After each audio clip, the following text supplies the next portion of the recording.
Good evening, visitors. Welcome to the Australian War Memorial's last post ceremony. My name is Lexa Peterson, and joining us today from the Royal Australian Navy is Captain Michael Manfield.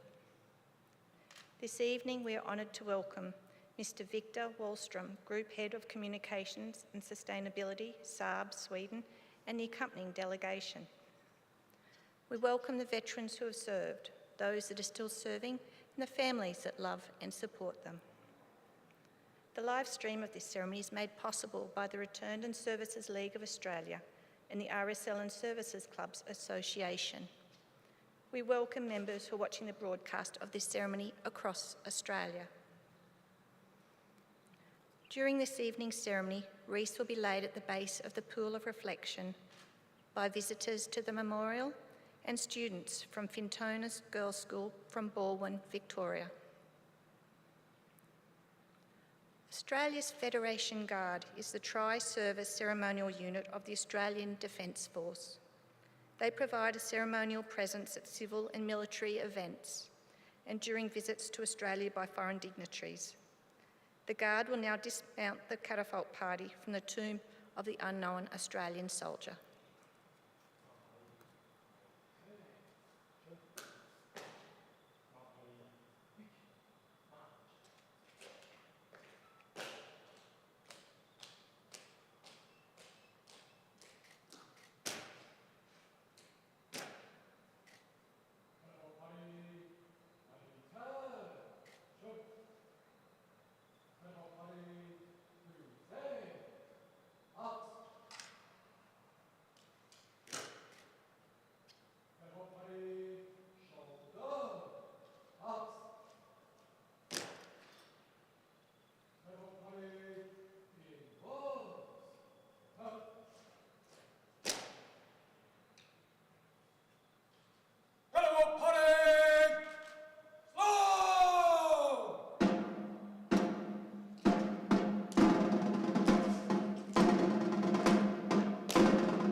If you're able, please stand and join in singing the national anthem.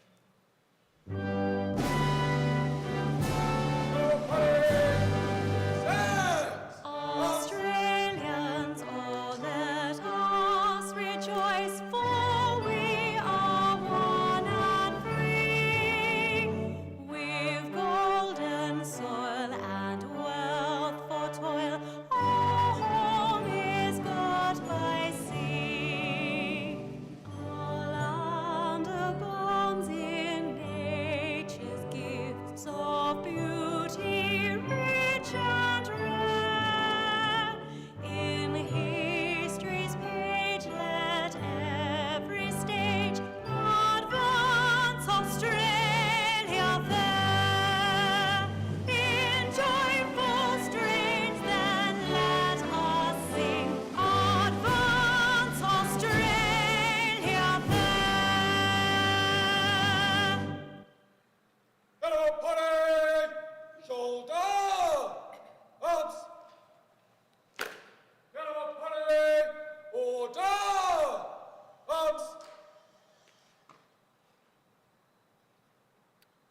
Students, please be seated.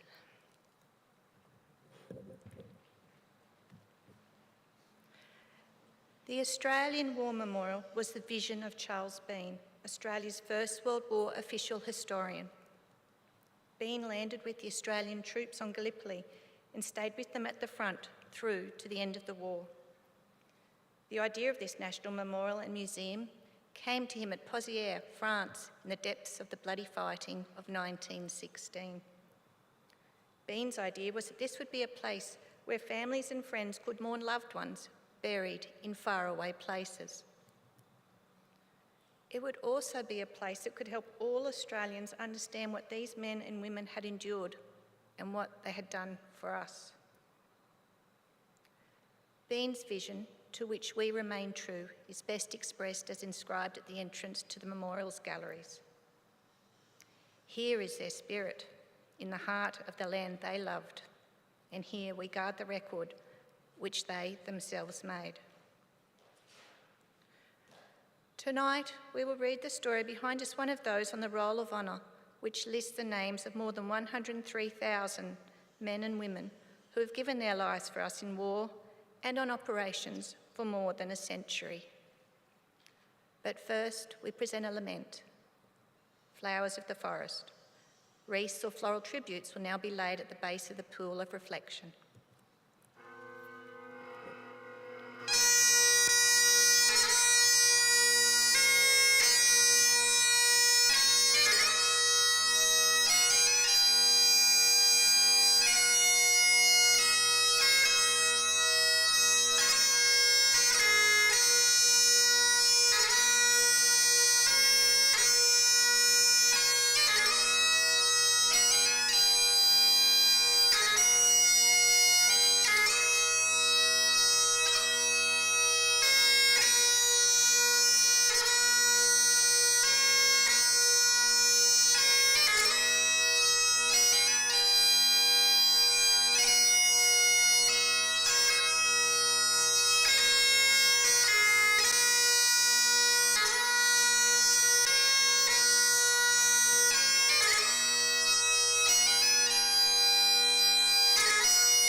Today we remember and pay tribute to Private Richard Williams. Richard Williams was born on the 28th of August 1877 in Kapunda, South Australia. He was one of 10 children born to William Williams, a bootmaker, and his wife Bridget. Richard received his education at Kapunda Public School and later worked as a shop assistant. When the First World War broke out in 1914, he was working for Levi Green, an ironmonger in Perth. Richard Williams enlisted in the Australian Imperial Force on the 22nd of February 1916, despite being almost 40 years old. He was assigned to the 3rd Reinforcements of the 51st Battalion with the rank of private. After a short period of training, he embarked for active service, departing Fremantle on the troop ship Sangbi in July 1916. Private Williams arrived in Plymouth, England in September. There he continued his training and finally joined his unit on the Western Front in June 1917, following their major attack on Messines Ridge. The first weeks of William's service were spent defending gains made during that attack.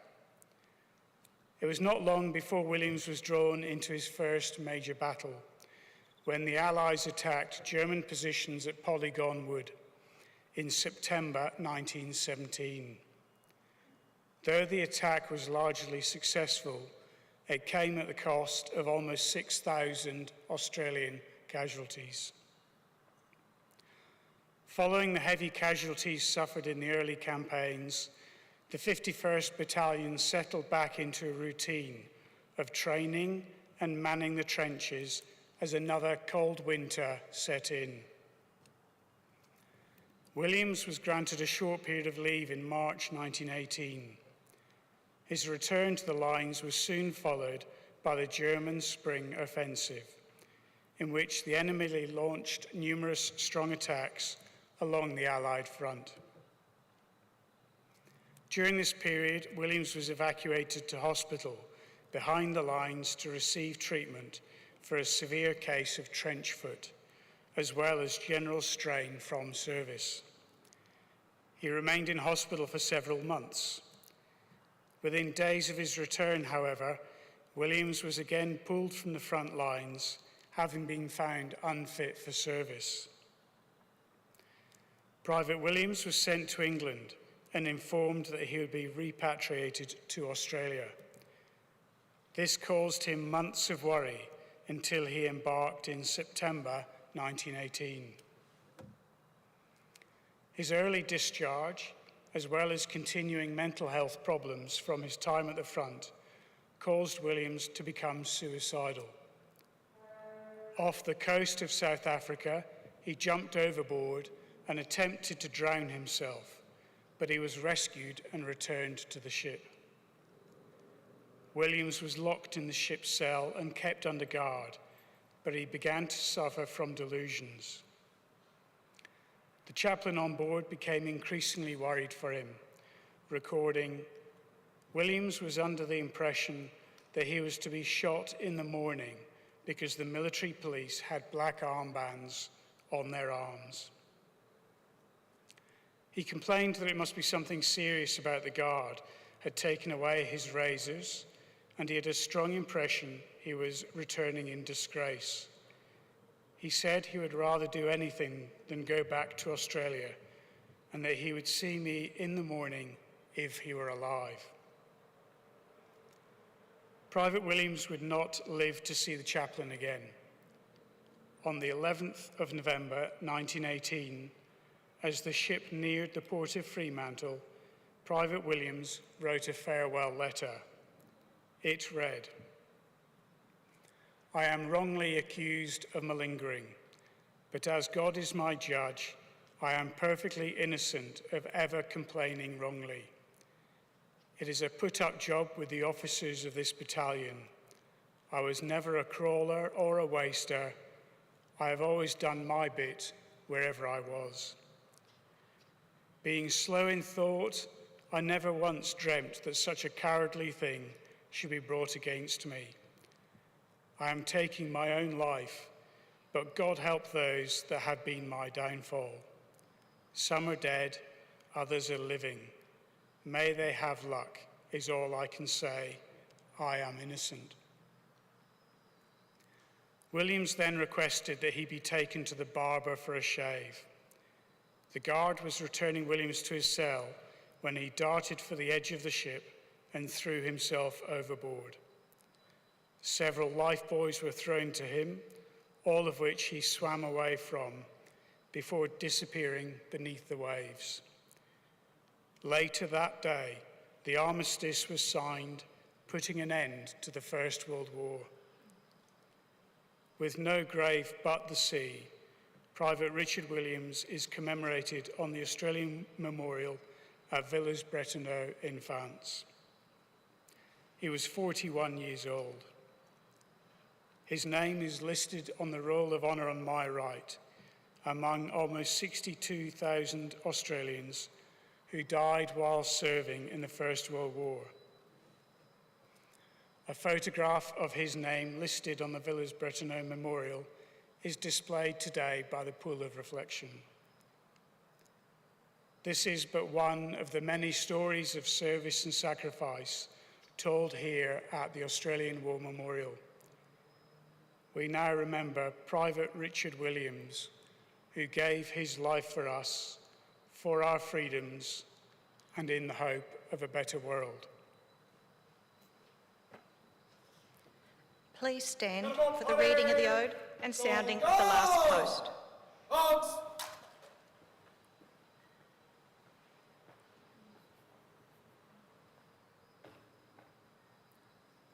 They shall grow not old as we the left grow old. Age shall not weary them, nor the years condemn. At the going down of the sun and in the morning, we will remember them. Get up, Paddy! Shoulder! Richard! Present! Arms!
Get up, Paddy! Shoulder! Arms! Lest we forget. Lest we forget.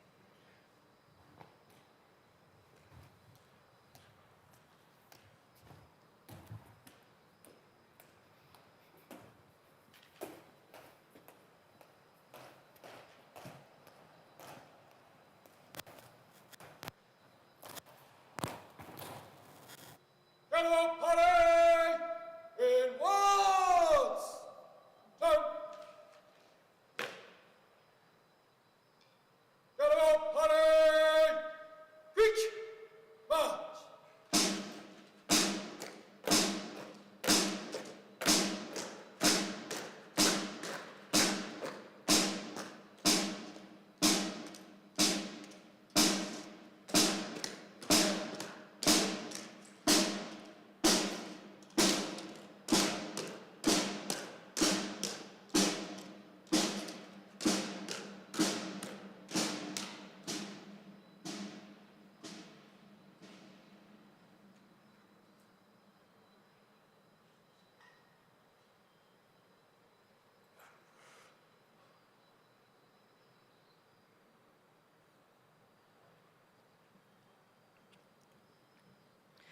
We leave you this evening with the words of the memorial's founder, Charles Bean. Many a man lying out there at Pozières or in the low scrub at Gallipoli with his poor, tired senses barely working through the fever of his brain has thought in his last moments, well, it's over. But in Australia, they will be proud of this. Ladies and gentlemen, girls and boys, that concludes the last post ceremony. On behalf of the Director, staff and volunteers, Thank you for visiting the Australian War Memorial today and for your continued support during the Memorial's development project. We wish you all a very pleasant evening.